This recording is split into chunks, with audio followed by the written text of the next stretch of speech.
Hello, guitar players. Have you ever checked out Schecter Guitars?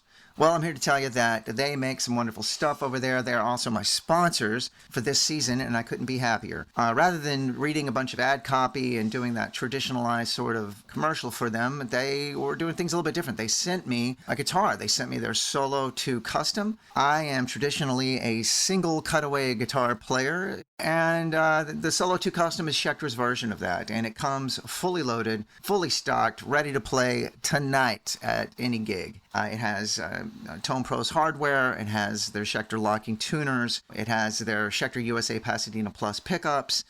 This thing's just amazing. For the price point, you would have a hard time beating the quality of this guitar. So go out and find yourself a Schecter guitar. Look them up at schecterguitars.com. You will be happy that you did. I'd like to take a moment to thank our sponsors over at Jim Dunlop and MXR Pedals. We couldn't be luckier to have these guys on board with us. I personally use these products, and you should too. Find out more about them at jimdunlop.com. Let's get on to the podcast.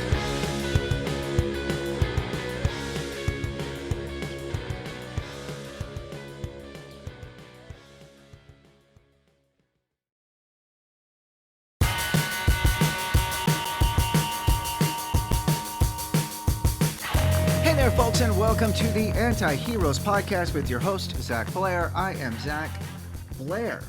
I'm going to get right into it. I'm really excited about my guests today. I say guests, plural, because this is a twofer.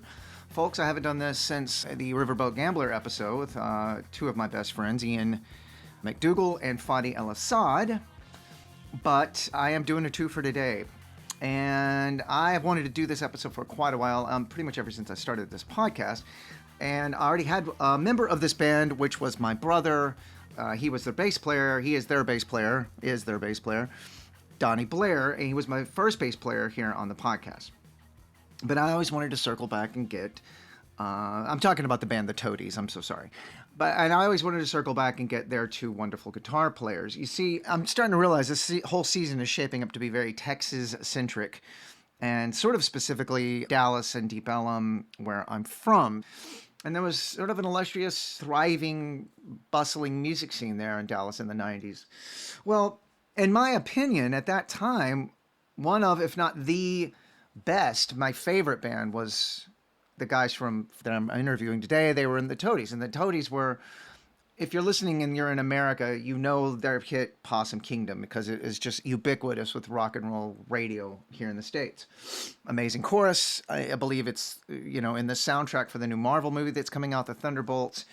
Ubiquitous, even if you don't know the Toadies. But that song, for me, was, although amazing song, it didn't capture, like most songs, if it's one song from a band, it doesn't capture everything there is about that band, who that band is. And for me, there was always this brooding, dark cynicism to the Toadies. They weren't some happy, fun 90s band. There was something underneath all that. There was a bigger story. There was a bigger picture you weren't getting from them. One of my guests today, Vaden Todd Lewis, a singer and guitar player, one of the great, in my opinion, rock and roll voices of all time. And that's the first thing you notice about this band. It's just, Jesus Christ, this is... To me, it's a travesty that hasn't been compared to the great rock and roll vocalist, Chris Cornell or someone like that.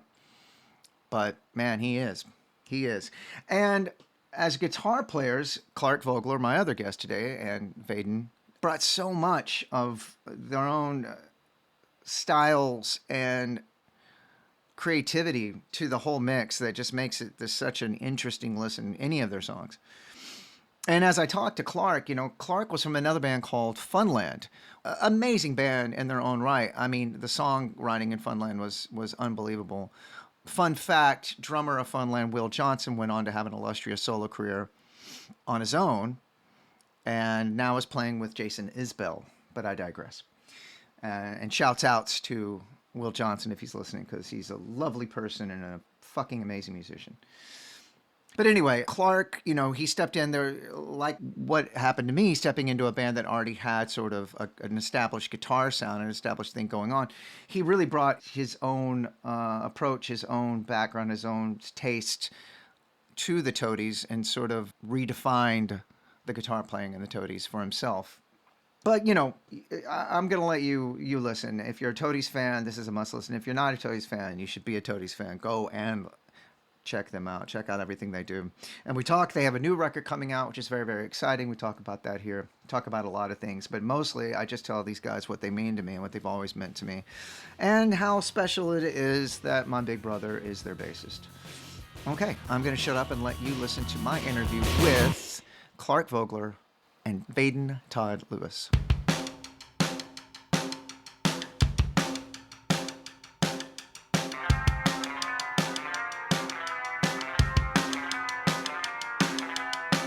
Long neck,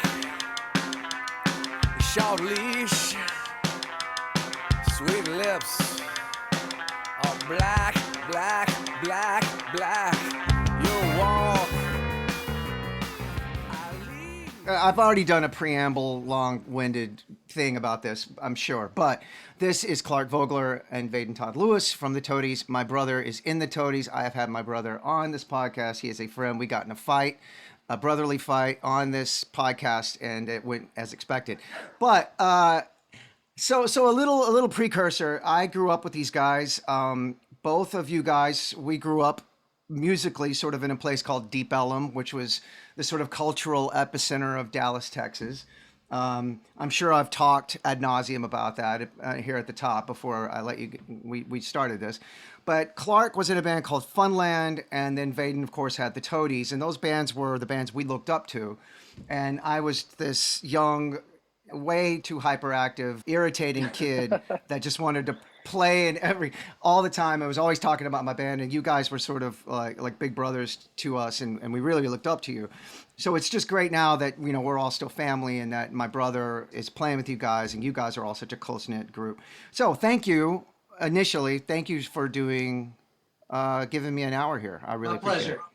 Yeah, thanks for having me. Absolutely. Well, we'll get started a little bit. So Vaden, at one point, when you first started with Toadies, there was two guitar players. And that was another dynamic thing about the Toadies sticking out, and that scene back then was there was a female rhythm guitar player, a female bassist. It was a different approach. It was like a different band. It didn't look like other bands. Definitely didn't sound like other bands. And we always just thought you guys were spectacular. What made your decision to switch over to guitar? Well, I started with playing guitar and singing, and I thought that's too hard, honestly. So so I thought I would do just singing for a while, and then I realized that I didn't have anything to do with my hands, and I hated it. I get that. I really like playing guitar, so it worked out. It's a lot of fun. Yeah. And Clark, so for you, where did it sort of originally start? I'm still getting it. Where did what start? Put your fucking earbud back in. Okay, let's try this. Right. See, now I hear an echo of myself. Well, you're just gonna have to deal with it. What's the question? The question was, for yourself, when did you actually really start playing guitar as well? Our parents got divorced when I was 8, my brother was 11, and we kind of went straight into music and guitars, and that just kind of took over everything at that point. Yeah. And I quit and started again like 5 times between then and Funland. At the end of Funland, I quit, sold all my gear again, and then 6 months later, Vaden asked me to join the band, so I get a bunch of new gear again. Right. So it's been this constant process of quitting. And even when we broke up in 2001, sold all my gear again, started up again in 2005. Wow. At a certain point, I realized that, I should stop quitting. Because music's always there for us if we want. Right. It keeps calling you back. It's like the Godfather. Well, and let me commend you right off the bat, because the Toadies had a very discernible guitar sound, at least the lead guitar portion of the Toadies. There was always a very tremolo-laden thing that they had come up with that was so iconic and discernible and sort of the staple. And you fell into that role. You played those solos so faithfully because I was a huge fan. So seeing them the first time with you, it blew me away because I hadn't seen you play like that. You know, in Funland, it wasn't that sort of, your guitar role wasn't that sort of a thing. But not only did you faithfully stand up to that, what had come before you, you really owned it and developed your own style around it and made it your own and had your own voice with it. You weren't just playing somebody else's thing. You really kind of came into your own with it. I don't think I ever told you that even, you know, back then my brother and I both were like, holy shit, he just ripped that. And it was kind of the best I had heard that done with the Toadies, you know? And because I'm serious, you know, my brother and I were huge Toadies fans. And, you know, after the first time we saw you with them, we're like, wow, they really found their guy. So that was great. I appreciate that. And, you know, to comment on that, when I joined the band, I was really just trying to stay faithful to what people had already grown to love. I wasn't going to be the guy to come in and be like, I'm going to do my own thing. Yeah. You know, like I really loved what Charles and what Daryl was doing when he was emulating Charles. Charles Mooney being the first guitar player in the band that really, along with Vaden, created that whammy bar aesthetic where maybe it wasn't standard rock and roll guitar stuff. It was noisier, and you know, typically the whammy bar is used in hair metal with the harmonics and the wow wow. Yeah. Like they weren't doing any of that stuff. They kind of found a new usage for it. So I was stoked to be able to do that stuff. So I wanted to play it just like people grew to know it. Sure. It went into, you know, sort of Adrian Belew territory, you know, in this really, really cool way. And so Vaden, you know, shifting back over to you a bit, was that sort of the way, you know, so a song like Tyler or whatever, you know, that whammy bar intro and all that stuff, that's so intrinsic to the song, it's such a hook. Was that something you had kind of envisioned yourself, or did it just sort of organically come about, or was that how you just came up with it in the first place?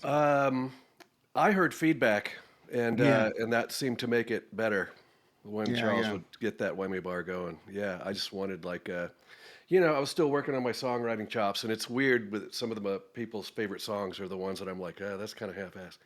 But you know, let's just put a 40-second drum break with feedback in the middle because I don't know how to write a bridge. You know, let's just do that. Right. So that's where that came from, and it's like it just worked really well because I was already bending the neck, and he could really go at it with the tremolo bar. Right. So yeah. And it's to great effect. You know, so talking about your playing a bit, it's a very sort of AC/DC aesthetic, and I only know that from talking to you, really. And to the point of where you were actually, you know, you have the Malcolm Young signature model and the SGs and things like that. But one thing I always thought was really cool, because I'm a fucking dork, was that you used an L6S. And the 90s, when people weren't using L6Ss until they kind of still don't. I guess Paul Stanley in the 70s, when they first came out, was playing one. But then people just kind of don't use those guitars, and they're so cool. So that's why I thought it was so cool that you always used that. Yeah. And you still have that, correct? Yeah, I got it right there. Oh, shit. There it is. Such a cool fucking guitar. It's such a cool guitar. That whole Norlin era. And you also, since we talk a lot, you do want a a Marauder as well, huh? Yeah. That would be a cool guitar. Just because I don't have one. Yeah, well, they also had the Sonex and all of that stuff. Yeah. Is it legal to talk about what's going on with you guys now and what has been happening with you guys sort of on the creative front? Sort of. We have one project that I don't think we're talking about yet. Right, the project that cannot be named. Yes, but we have completed a full record with, we recorded a whole record top to bottom with Steve Albini, and right before he passed. So that's in the can, as they say. It's mixed, mastered, and ready to go. And we're going to we're going to put that out in the fall. And right now we're looking at labels and lawyers and all this bullshit that nobody cares about. But if all that doesn't come together, we're ready to pull the trigger on our own and just put it out and go. Yeah. Well, so backing up a little bit for both of you, what was that like? I mean, I know that's a loaded question and very vague, but working with such a legend like that, like, what did you guys pull away guitar-wise? What do you think you guys learned from him? Well, tons. Mainly, I'll go first because mine's brief, but I was kind of terrified, honestly, just because he's such a daunting figure, and I kind of picked up that he's pretty goddamn snarky. You know what I mean? He was really snarky. So we were on a tour, and he set aside time for us in Chicago to come by and see his studio. And I just walked around and talked to him and listened to him, and I thought, well, this guy's just as big of a fucking nerd as we are, man. He's just all about this stuff, and that's it. And he's got a sense of humor to boot, so that just took everything, all the fear away, and it was just me dealing with the dude. That's great. It was great. He had a really cool way of, like, I had a couple things on demos that I like really, usually with a demo, I'll put it together, just throw it on there, and we'll dial in the sounds later. But there was like a particular couple of tones that I'm like, I really worked on, and I want to try to get close to those tones. And I played it just on my phone, and he was like, let's get this Les Paul threw a big muff into that plexi, and it was fucking spot on. It was nuts. It was really cool. He had a great ear. Wow. The big takeaway for me working with him was trying to chase guitar tones. He was able to hear something and go, oh, that's on a neck pickup on a Les Paul through an 800, little bit of tape delay that you would never even notice. You plug it all in and play, and you're like, oh my God, that's the sound. No shit. He was incredible at that. It was like he was made for that task. All right. But just going in there initially was, like Vaden said, it was kind of intimidating because he has this reputation. But as soon as we started working, you know, he was right down to business and let's do this, let's do that. The first day we kind of got caught up on some transition in a song. So we needed to, we're recording on tape, by the way. And fixing mistakes on tape is different than fixing them on Pro Tools. You know? Yeah. So you have to get in and get out at a certain point. And we couldn't get it because we'd never started at this point before. At one point, he got a little frustrated. This may be day one. And he's like, come on, guys, this is 3 seconds of audio you're trying to capture here. Let's run it again. We all got rattled at that point. Somehow we made it through that.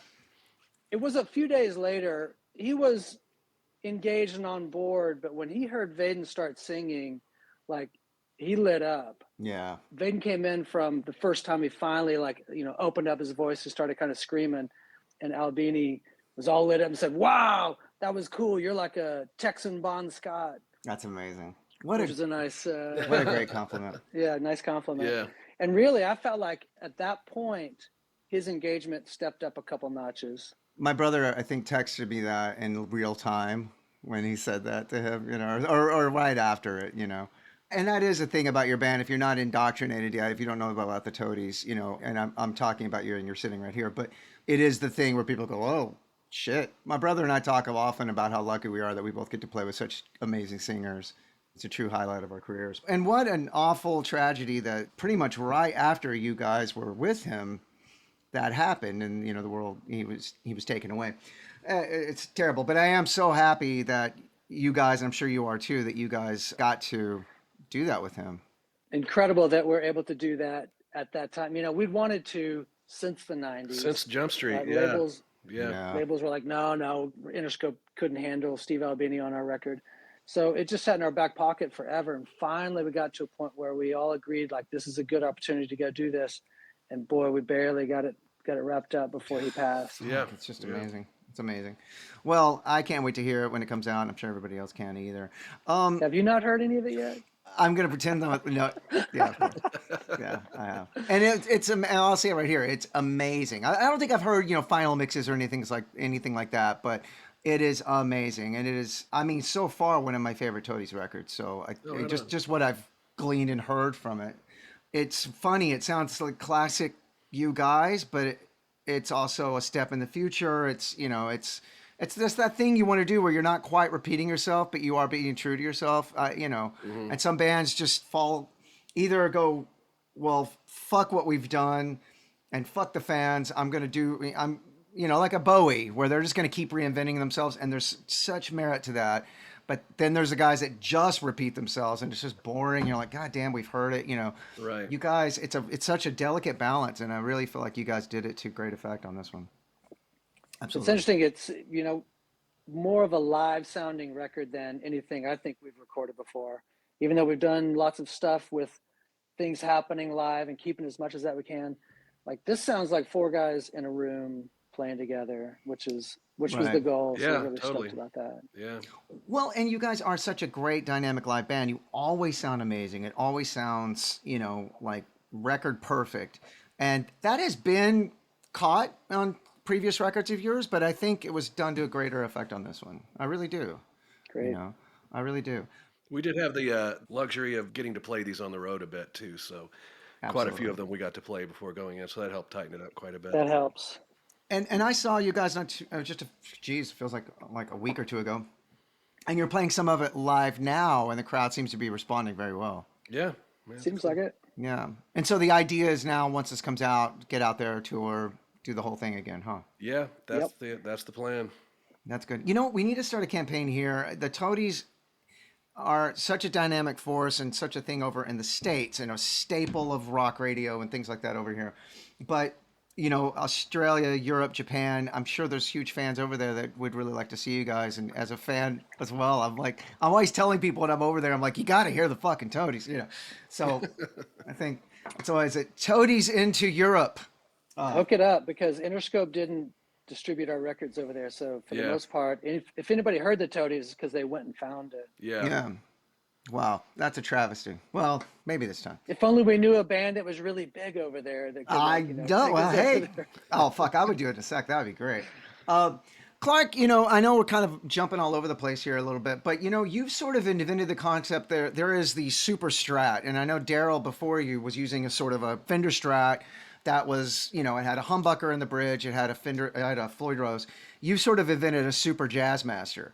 And so can we talk about that a bit? Like what, Sure. you know, I think you got a little bored with just a strat. You wanted to do something else. So, Yeah, you know, when I was in Funland, I had this really cool 1960 Jazz Master. There was some dumbass reason I traded for a Les Paul Studio, right. because I really felt like I needed that sound at the time. And that's the guitar that I wish hadn't got away from me. So when I had the chance to get some new guitars for the Toadies, I didn't want to take an old Jazz Master and bore it out for a Floyd Rose. Like, I've got to have a Floyd Rose to do those old songs. Sure. And it just didn't, it seemed like sacrilege to take a Jazz Master and bore it out. So my best option was to get Warmoth parts. Do you guys know Warmoth? Warmoth. You can make any kind of guitar there. So I built 2 custom Jazz Masters with Floyd Roses, and you and your brother hooked me up to Seymour Duncan, and I got some good pickups for those things. And they sound and play way better than the Strat ever did. Right. And as soon as I started playing the first Jazz Master with the Floyd Rose through my little orange combo, kind of like the one Vaden has there. Mm-hmm. As soon as I did that, every night people would be talking about how good my tone was, and somehow I stumbled ass backwards onto good tone. So I haven't messed it up since, and so I just stuck with Warmoth Jazz Masters with Seymour Duncan pickups through this little orange combo. And That's great. I'm playing it safe. That's great. Shouts outs to Derek Duncan over at Seymour Duncan. Yes, shout out to Derek. Shouts outs. And yeah, that's really cool. You know, to go to you a bit, Vaden. You know, you and me had this. We shared this thing with that weird little amp from the '90s, the Fat Boy. Oh yeah. And you used one as your backup for quite a long time. And I so used it how as the did main for a while, yeah, and then as a backup, yeah. it had like similarities to sort of a Mesa dual rectifier? I remember there was 2 channels, and it could be super overdriven, and you could like really get a metal tone on it. I remember there was a guy in Dallas Fort Worth, Lonnie. Was it named Lonnie? That sounds right. And he had like bought the company and what they had left over, and he sort of loaned them out to people like you and me and stuff. And then I don't even remember what happened to mine, honestly. I would just get rid of shit back then. But you kept yours for quite a while. But you still sort got of it in storage, I think. no shit. Yeah, I think so.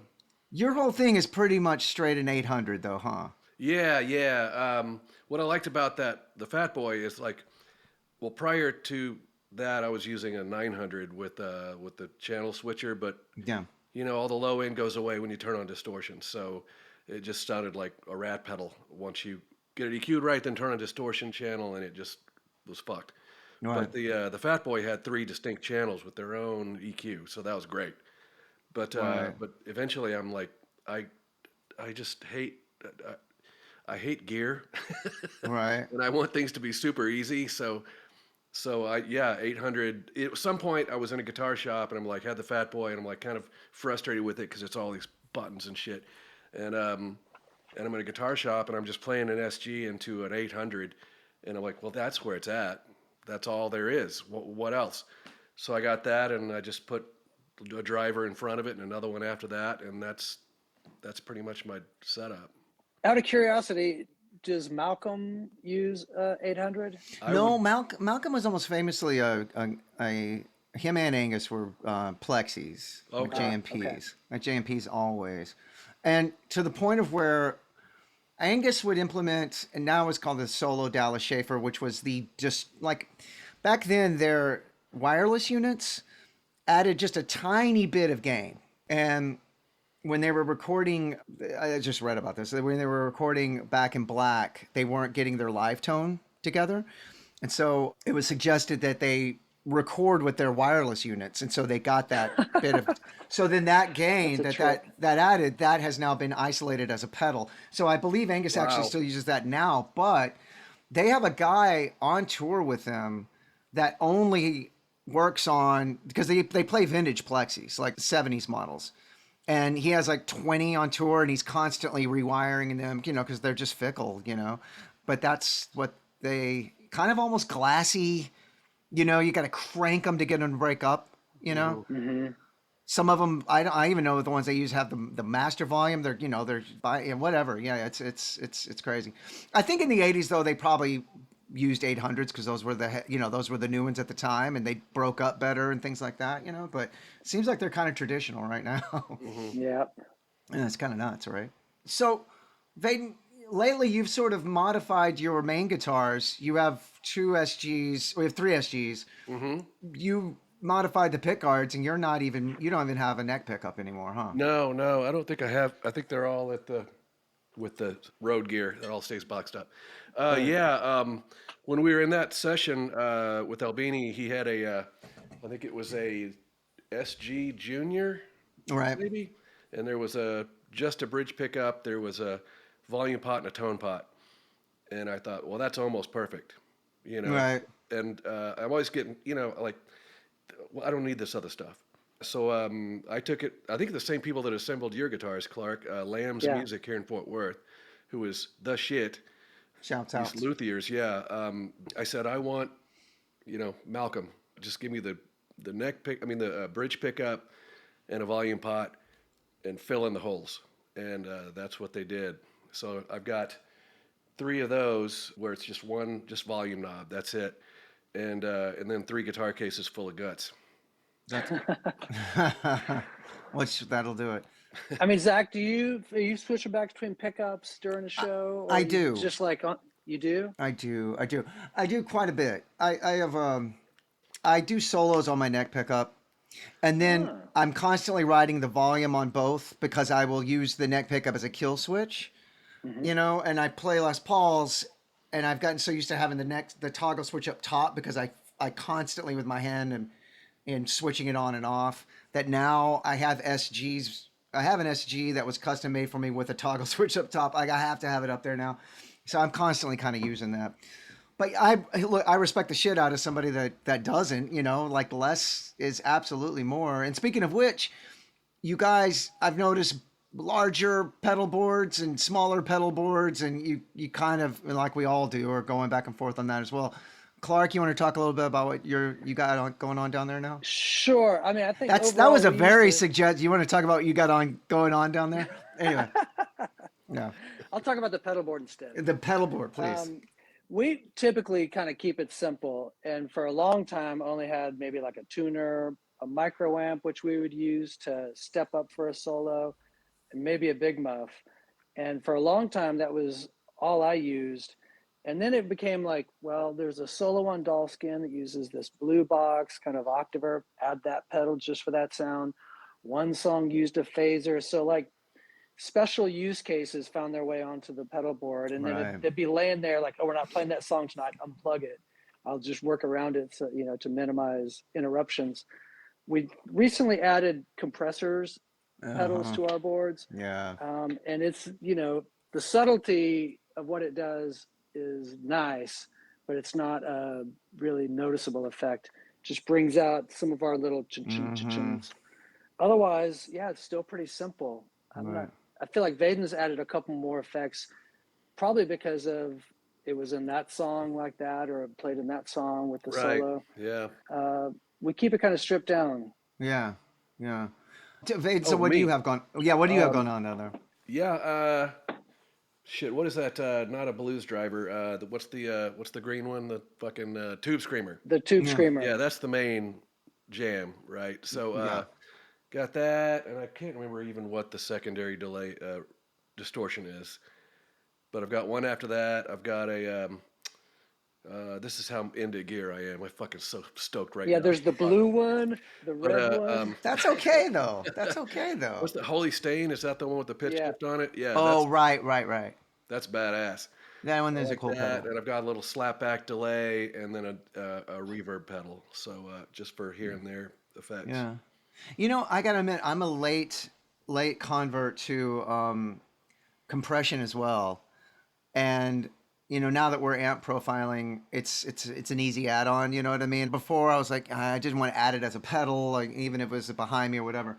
But goddamn, it's weird. You're right. It's subtle, but it isn't. It does add so much Yeah. dynamically. I'm hearing things because we're all on ears now, and you guys as well. It really does make a difference there. I believe if we weren't really on ears, it probably wouldn't make such a difference. Do you know what I'm Yeah. saying? I'm sure the front of house guy would be stoked, but you probably wouldn't be hearing it so much on stage. I've also burned most of the high end out of my ears altogether, sure. so we Yeah. all have.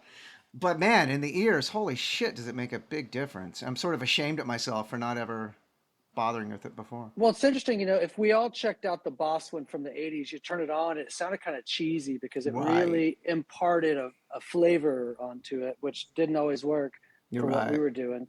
But the ones that are available now are a little more transparent and can do the squashing and the level evening and Yeah. all the good stuff. It's interesting. I wonder what mine's doing. I'm like, I can't even tell. I turn it off, and then all of a sudden it gets flat and sounds a little dead. Turn it back on, sounds full to me. Yeah. But you brought up something I wouldn't mind talking about, Go. our hearing. So do you have tinnitus? You know what's funny? I don't have tinnitus. I do have hearing loss. And especially my left ear because I'm stage right. So I have, cymbals right behind me for 30 years. And, I was a dipshit and didn't wear earplugs for most of it. Just you're a kid and you're fucking, you feel like you're going to live forever Yeah. and everything's going to last forever.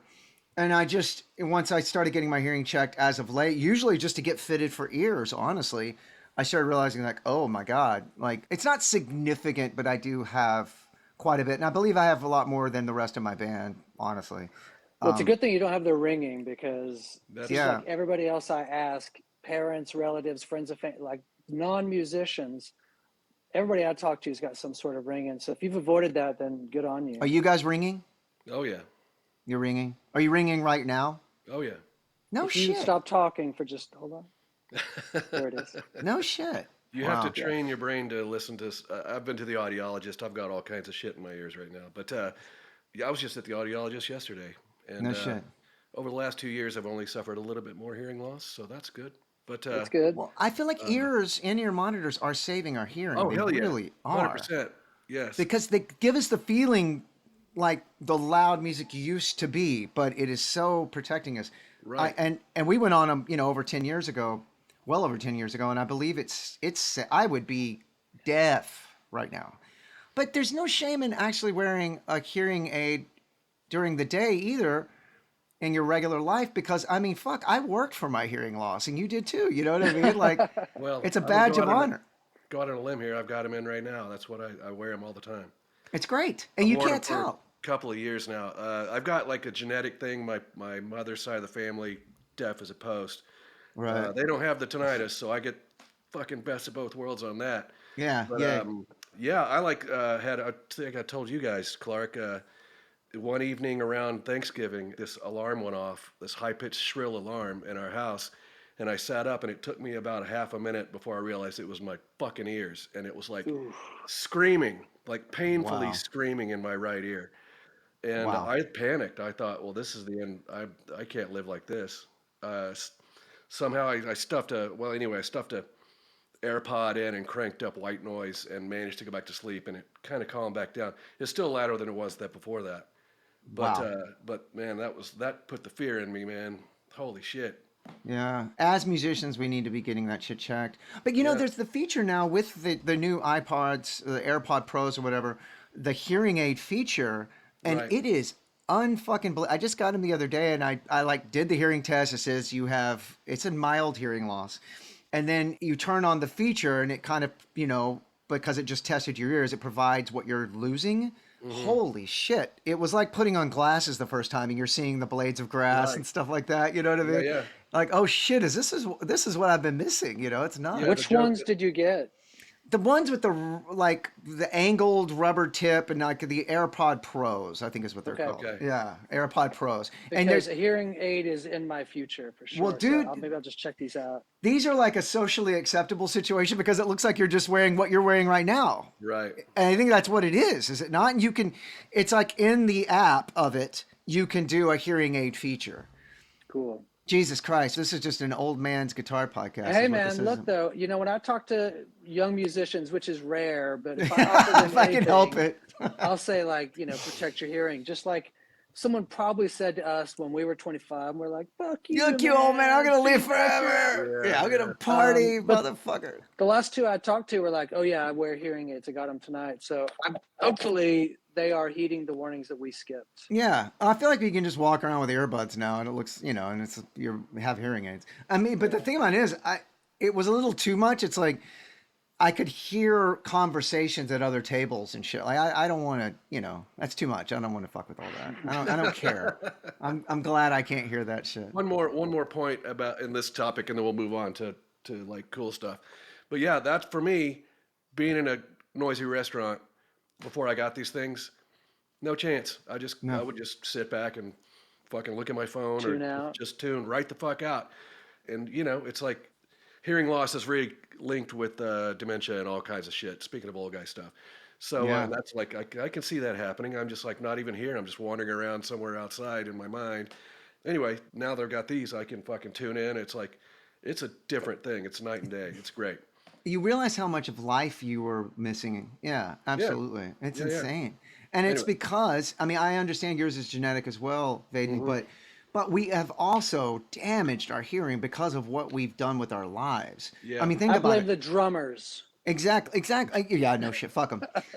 Fuck those guys. No, but I mean, all of us collectively have been playing loud live music for well over 30 years. That Yeah. that has got to have some damage. And if you look at the inner workings of your ear, it is a delicate little, little goings on in there. Like, holy shit! When somebody showed, an ear doctor showed me what it was in there, I was like, oh no, like I've been putting that thing through fucking hell. Anyway, yeah. Moving on. Clark, what were you saying? I just wonder if you could tell us anything embarrassing about your brother that Oh, I he could. hasn't already revealed to That's us. that's a whole other podcast. Yes, of course I can. But the thing about my Tell- brother, well, if you could summarize your brother now, just to fill in anybody who doesn't know, your brother is our bass player. Yes. Has been for 16 years now. yes, How would you summarize Donnie Blair? my brother is of a different time. My brother is probably was probably this. His spirit was a Viking, I believe, or like just a czar or a sort of a berserker or a voivod or he was of a different time and he was somehow born in modern times and I feel like he doesn't belong. He is unbridled and without mercy. No, he's also the sweetest person I've ever met in my life, an amazing musician, and I love him more than anybody in the world. And I'm so happy every time I'm around you guys all together as a collective because I am so protective of him. I tell him all the time. I was like, you found your band, you found your tribe. Those guys love you. You belong there, even though you are fucking insane. They accept you for all you are, and I love that. We do. We love We don't it. really have much choice. Well, yeah, he's gonna show up anyway. I mean, he's just gonna be The there. label assigned us. Yeah. Donnie Blair. There you go. Just for real. Donnie fucking Blair. Yeah, yeah. No, we love him. And you know what? He is a hell of a bass player. Oh yeah. And we are He is. heavier since he joined us. He really, you know, and that's the thing with my brother. I could listen to 10 different bassists with my eyes closed, and I know exactly which one he is. He can play anything, and it's just, all of you guys are like that. And that's why I'm so glad that, as a fan of the Toadies, and that is my brother, but aside from that, I am so glad you found him as a bassist, because all of you are that to your instruments. I could do this and go, oh, that's Clark, that's Rez. Rez has always been such a discernible drummer, and your band is based on that. And then Vaden, of your guitar approach, your fucking voice, Jesus Christ. And you needed a bass player like him. You didn't need a guy that was going to come in and just try to play exactly what was on the page and do, you know, you needed a guy that was like what you did, Clark. Because this was a band that had a legacy before he was in the band, and you as well, you needed a guy that was going to come in, play the stuff faithfully, but also bring their own thing to it. And he did. Yeah. And it's very evident in things like Get Low, where that verse with the bass, where it cuts out and it's just, you know, bass. And I can just tell that's my brother. There's something about in his fingers. He's just doing that line, but it's something about the way he fucking plays. And I was just like, God damn it. And as a fan of that band and a fan of my brother's playing, it's just, for me, it's complete joy. You know, it's like, oh, they found each other, you know. Yep. Yeah. Let me ask you this, though. You ever seen his ass hairs? Have I? No, Clark. Never. Because we have! Guess what? However old he was before he got in the band, that I was the only one that saw it. And then when he got with you guys, he was like, "Oh, great! I'm going to do this to other people." Glad we could spare you. Exactly, dude. Think about being like 4, 5, 8, 10, 11, sharing a fucking bedroom because we were broke. We always had to share a room. Yeah, you fucking think about that for a minute. Young Zach Blair, young Zach Blair, the shit I was fucking, oh god damn it. Anyway, it grows you up. It grows you up. Anyway, hi Bub, I love my brother, and I'm sure we all do. Well, I won't take up too much more of your guys' time, but I will ask you toward the end. You know, Clark, you already said it, but I always ask everybody if there's one that got away. Do you have a guitar that you had to hawk, pawn, get rid of, that got stolen? I'll start with Vaden since you already said something, Clark. Go ahead. Oh, geez. There was I don't even remember what it's called, but a Yamaha, like blonde, like the L6S blonde, 3 single coil pickups with 3 on-off switches. Wow. And I don't know why. That was just cool as hell. It was like pointy and not super pointy, but like a little pointy. Yeah. I don't know. That'd be cool to have back. I'd pawn that for some pedal or some shit. Ooh. Yeah. Yeah. What about you, Zach? Is there one that got away? I got a bunch. Yeah, I've talked about a few of them. I had an original Dan Armstrong, you know, the clear Lucite, like 68. I was selling it to our friend Toby Bean, and in the middle of selling it to him, it got stolen. Which I was selling it, but I think I could have gotten it back and kept it. But I got rid of a Silverburst custom, like a 78, because I don't fucking know why, like an idiot, you know, just shit, you know, just shit like that. And I had to yell. Yeah, I've talked about them on here a few times, and I keep thinking of other ones because my brother and I would just do that. We'd have like a guitar at a time. If we wanted another one, we'd just trade it on another. You know. Yep. I had one of the Sonics that you were talking about earlier. I had a black Silverburst Sonics. Really? The Sonics? Yeah, like forever ago, like in the late 80s. Oh, you need that back. That's I know. You could bend the neck all like till the strings like went dead. It was great. Yeah, because they were Somebody made just of. told me those aren't even made of wood. We were talking. It was all three of us. We were talking about that the other day. So I was talking to some dipshits last week. Some fucking morons were telling me that just. But I didn't know the guitars could do that. Well, they were made of like a carbon fiber or something. They're not wood. I don't know what they were. I just know that Jimmy Bower from I Hate God famously played those all the time, and they just sounded, you know, they're so fucking cool. Well, Clark, you had talked about it. What was yours? I had this really cool 1960 Les Paul. I'm sorry, Jazzmaster that I got from a pawn shop on Greenville Avenue for $400. Oh my god! And they didn't sound great. Those Jazzmasters. They're fun to play. They look amazing. But they don't sound as full as a Les Paul, and I felt like I needed one, so I traded it for a Les Paul Studio, which is the cheap version. I remember that one Um, in the 90s. I remember you had, it was Yeah, like a wine red. It was like the it was very basic. It sounded pretty good, but anyway, I wish I had the Jazz Master. Yeah. While we're on the topic of special guitars, I should add that when we recorded with Albini, he had this Valino guitar there Oh that yeah. Vaden ended up using quite a bit. I almost talked about that. Do you know that? Go ahead. Go ahead. Well, we played it and we're like, that guitar sounds weird as hell. You know, is it all aluminum Yeah. all the way through? And it had this kind of shrillness to it, but it also could sound nice, clean. We found this in between sound that worked for some of the tunes on the new record. It wasn't until like most of the way through that session, I was doing some just reading, and found that was the guitar that Kurt Cobain used on In Utero, Yeah. on Heart Shaped Box, and many of the other like famous songs from that record. And before the last time we were back at Electrical with Steve Albini, he had just sold it to some collector for 160,000, Oh my God. 200,000. I can't remember how much. Wow. And I remember that too, because I knew the history of that guitar and I didn't expect to see it. And I came to like meet him That's and see right, you you guys. saw And so, it. and well, next to it though, so that is rock and roll history. I've never seen one of those, a Valeno. If anybody, any No, me guitar either. nerd listen to this, you got to look it up. It's it's a Valeno. It is They're aluminum. making them again now. Oh shit. Well, that was an original one, and being a lifelong guitar player, I've only read about them. But there's another really, really, really rare guitar, a Travis Bean Wedge, which was their version of like a Flying V. But if you look at it, it looks like kind of like a piece of cheese. So I walked in that studio. I knew about the Valeno. I did not expect to see it. It's just sitting up against the wall next to a fucking Travis Bean Wedge. I was just like, Jesus Christ! I'd never seen any of those in real life, and there they both are. Yeah, that's funny. I forgot about that. You mentioned that. Yeah, that's nuts. Well, guys, I really appreciate you do this. If you guys have listened, everybody listened, the Toadies have a new record coming out. They will be on tour. My brother is in the band. Go say hi to him. Go say hi to them. And if you don't know about the Toadies, you got to know about the Toadies. Fucking, where have you been?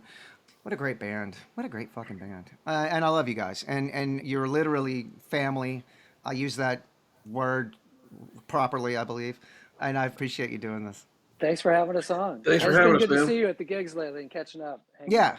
Absolutely right. I'm a fun time. Is what really the point I know of this. that I all can about. always go get coffee with you. Yeah, always, anytime, even if I just had coffee.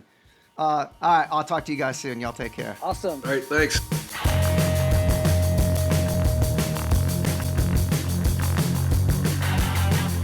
That was really nice to be able to finally get to do that with those guys. You know what we don't get to talk about? I actually played in a band. Vaden had a band post Toadies the first time after they had broken up, called the Burden Brothers in Dallas, Texas. And while I was in Guar, I was sort of moonlighting and subbing for the Burden Brothers and played a whole lot of shows with them and spent a little clip with those guys. It was really great. And I got to really know Vaden at the time. But man, I'm so glad I finally got to talk to those guys, about gear and about things and tell them that I've always looked up to them. Like I said, I feel like that scene raised me and my brother and I looked up to those guys. It was why it's such an important turn of events when my brother got to join that band, and they have wholly accepted him, and they're all family, which means we're all family. So I'm just really happy I got to do that. Here at the end, I'm going to leave you with a great example of those guys' guitar playing. I chose a song off the Toadies, well, technically second full length, but they had some releases before this, so it's hard to gauge. But there was a record they did called Hell Below Stars Above, and this is a song called Heal off that record. And I chose this because, we got to talk a little bit with Clark about the tremolo work in this band. It's so sort of predominant. And it's such a signature thing for the Toadies, such a staple. And there's a bunch of really great lines played with tremolo, not too dissimilar from someone like Adrian Belew or something like that, played, used to great effect. But the riff is just amazing. This Vaden's voice is unbelievable in this. It's just a good classic example of Toadies songwriting. Again, no one sounds like the Toadies. No one sounds like the Toadies. Jesus Christ. They have their influences, and you can hear those. But, man, what they do with it is wholly their own, and that is what this podcast is all about. That's what good bands are all about. That's what good music, that's what good art is all about. Where you listen to it and you can't really compare it to anything. You just think, fuck, that's just the Toadies. So check the song out. This is Heal. This is off the Hell Below Stars Above record. Stay tuned to the Toadies. They've got a new record coming out. They have something that we couldn't have talked about on this. Not yet. Who knows when this will come out? But maybe we'll be able to talk about it then, and we can have them on again. I'm going to thank the folks here at the end at the Jim Dunlop and MXR Pedals. Find out what they're doing at jimdunlop.com. I'm going to give a shout out to the folks at DistroKid for helping you and me, the musicians, get our stuff on the streaming platforms and cutting out the middleman. It's good stuff. It's all good stuff. Thank you for listening. I'll see you next time.